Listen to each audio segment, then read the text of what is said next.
My name is Victoria White, and I am in the Sonoran Desert outside of Tucson, Arizona. Today I'm going to show you what I do as far as mixing soil goes for moringa trees, planting seeds and transplanting trees and all of that. So, because I get asked this question a lot. And so this is some soil that I've already mixed, and it's basically a combination. We have a clay, loamy soil out here in the desert. It can get difficult to drain normally on its own because it is high in clay. So I like to add amendments to it to help it drain. These are my supervisors here, Emma and Bear.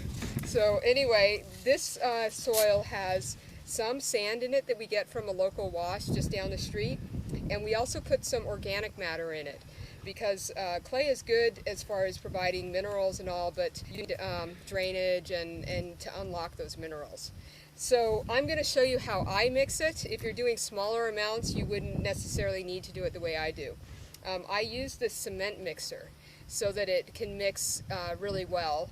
And one thing I found as far as using the cement mixer is if you put dry materials in, it tends to separate out the materials. So if you moisten them somewhat like you would cement, it more evenly distributes all of the stuff that you're adding in together.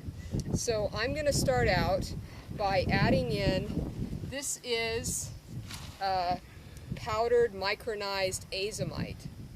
You can look up about it on my website, moringatreeoflife.com. But this is this comes from an ancient mine up in Utah that is a combination. They believe it's like 30 million years old, and it has a combination of volcanic ash that had gone into a ancient lake bed, filled it up. So it's a combination of the plant matter, the silt, the volcanic ash. It's high, very high in trace minerals. And so a lot of our topsoils in the world today are deficient in minerals and especially trace elements. So I like to add this into the mix to give the plants the best they can have to start with. And you can't put too much of this in because the plants will only uptake what they need. It's not like adding fertilizer, which you have a lot of nitrogen in, where you can actually burn your plants. You're not going to be burning your plants with the azomite. I start out with this because I'm going to add this in here, and before I get it going, I'm going to put some water in so this doesn't all totally blow away. So that's going in there. And then I'm just going to grab a bucket that I happen to have here of some water, put it in there. And then I've got this cement mixer I'm going to turn on, and it'll start kind of mixing that so that it's not too much powdery before I put anything. You can still see some of the powder coming out. So give that just a minute. And then I add in some composted manure. And you know, you can get, some of this is goat manure, llama manure, chicken manure, horse manure. You want to compost whatever you have because you don't want it to be so hot that it could burn your plants. And also, if you compost it, it helps to break down the weed seeds so that you're not going to end up with a whole bunch of unwanted weeds in your garden. But it does add a lot of carbon and nitrogen and just organic matter to the mix. So I'm going to put some of this in here.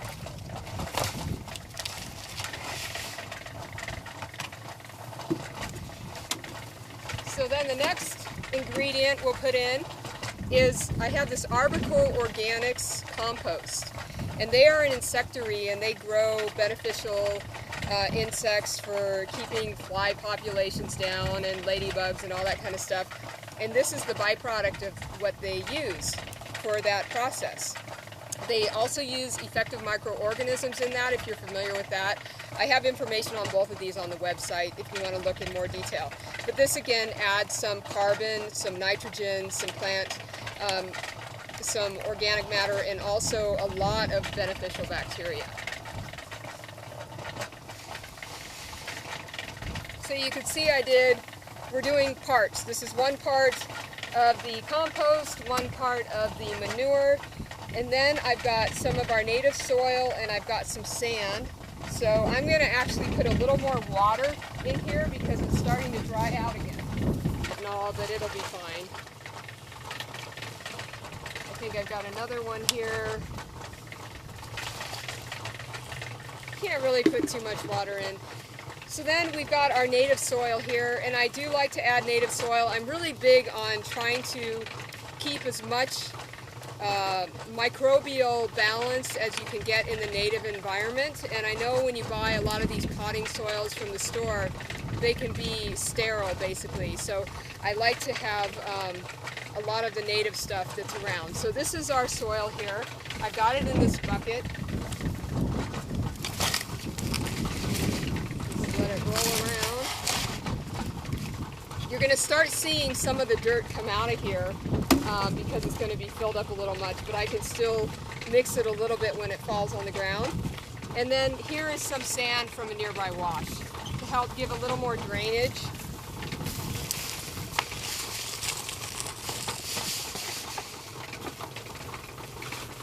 So we've got one part of all of the above, the things that I just mentioned, the compost and the manure and the dirt and the sand, and then, oh, I don't know how much of the azomite I put in, maybe 2, 3, 4 cups or so, and it's starting to come out a little bit, but that doesn't stop me from putting more soil in, because I do like to have a little more soil, so I'll at least put 2 or possibly 3 buckets of the dirt in there, and I may even put 1 more of the sand. So here's another bucket of the dirt.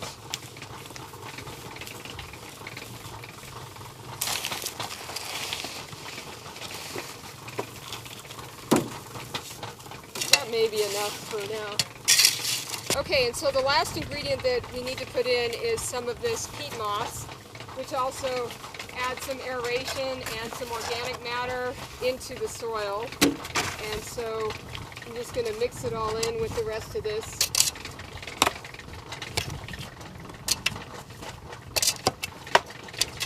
Let it turn for a few minutes. And then some is kind of mixing out, it's coming out a little, so I do a little extra mixing. So the soil has had a chance to spin around for a few minutes, and I always do this to get some of it out, so when I'm tipping the cement mixer, it's just not too heavy. You can see it looks like nice dark brown mix, potting mix.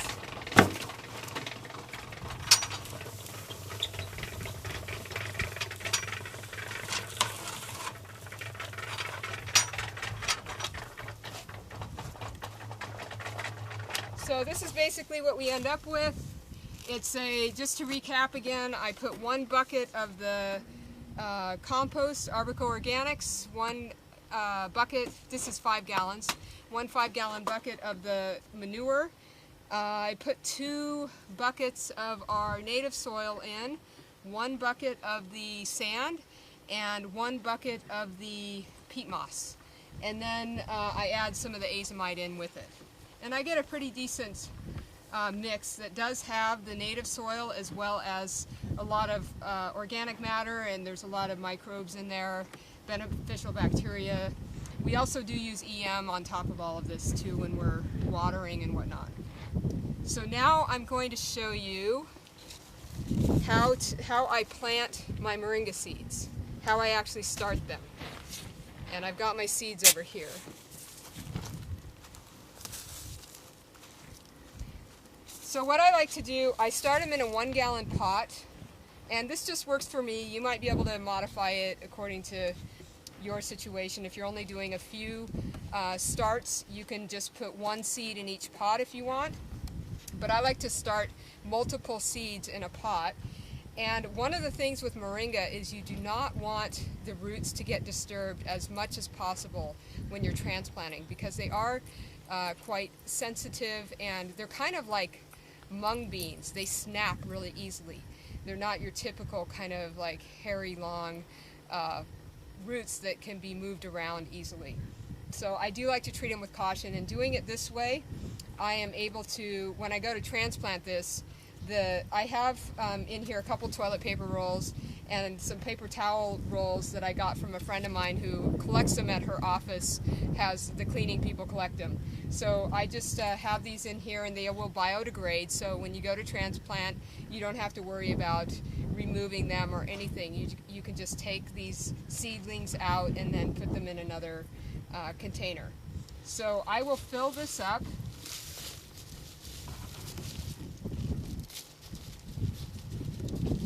And make sure that I get a lot of soil even around the sides where the outside of the rolls, just to make sure it's all filled up. And then I put one moringa seed in each one of these toilet paper rolls or paper towel rolls. It's a good way to recycle your cardboard too. The other thing that's great about cardboard is the worms love it. And I tend to have a lot of worms in our greenhouses and our garden and all, and they will come into these pots to start chewing on these paper towel rolls, which is another really great thing to get worms into your soil. So here's some moringa seeds, and I'm just going to put, I've got 7 paper towel rolls in here, and I'm going to put 1 in each one. I put these about 1 inch down. I don't do anything like soaking overnight. I've heard people doing that, and that may work well, but I find I don't need to do that. They come up just fine without having that done, so I just put them in the ground. And then the other thing I do, so these are all probably 1 inch down. I add something called Green Gardens Mix, which you can also read about on my website. But it is a combination of worm castings, mycorrhizae, and Tazo B, and they are all beneficial microorganisms, bacteria and fungi that help to develop a stronger root system, and it helps the plant to uptake nutrients and water better, to grow bigger and faster and healthier, and it really just sets up a good microbial balance to your soil, so that you're basically inoculating your soil with very beneficial microorganisms to get it going.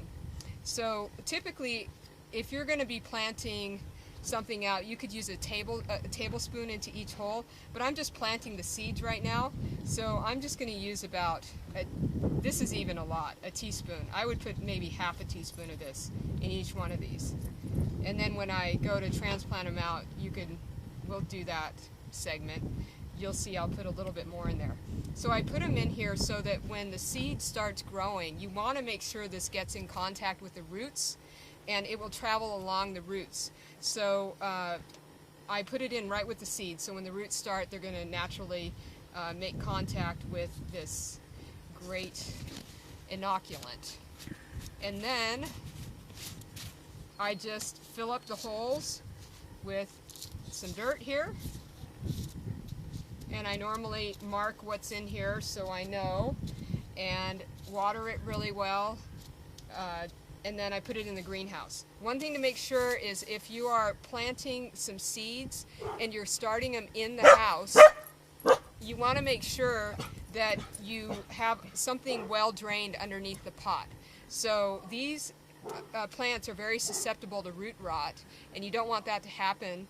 So if you have something underneath, like a dish to catch your excess water, what I would recommend is putting some gravel or something into it so that it sits up a little bit, so that the water will wick away from this, and you'll never have your roots sitting in standing water for any length of time.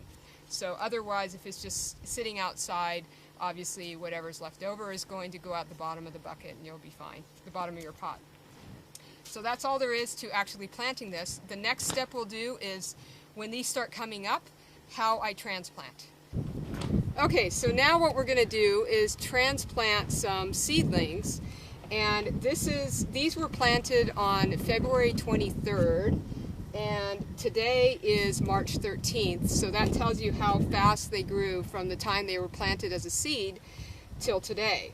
One thing I'd like to mention is that when the weather is cold, we get our plants, we start our seeds in the greenhouse, and I will start some in the greenhouse even in the winter time here, but it gets cold and sometimes they'll sit in the soil for weeks and months until they're ready to come out if I start them in the dead of winter. But because these started when it's already starting to get warm out, they were able to come up quite quickly. These have all been planted in these tubes that I just, you saw me plant the seeds in. And so what I do with this is first, I actually need to water this because in order to get them out, to have them slide out more easily, I recommend you water them and then they'll just slip right out. So I'll be right back. Okay, so I'm going to go ahead and put some water in here. And that just helps the process along. And then I can just turn this upside down and they'll just come popping right out. It's a little bit of a technique you get so that you make sure you don't snap off any of these trees.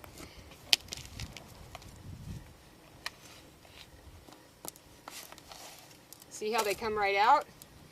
And then I'll set them down and I easily just separate all of these out. You can see there's a bunch of worms that are already in this pot all over the place. So those are going to be happy to go into their new pots. We can actually take one of these and put it into another pot. What I like to do is add some more of this Green Gardens mix. So you'd add about a tablespoon into here, and then we just set it into that pot, fill the rest up with soil.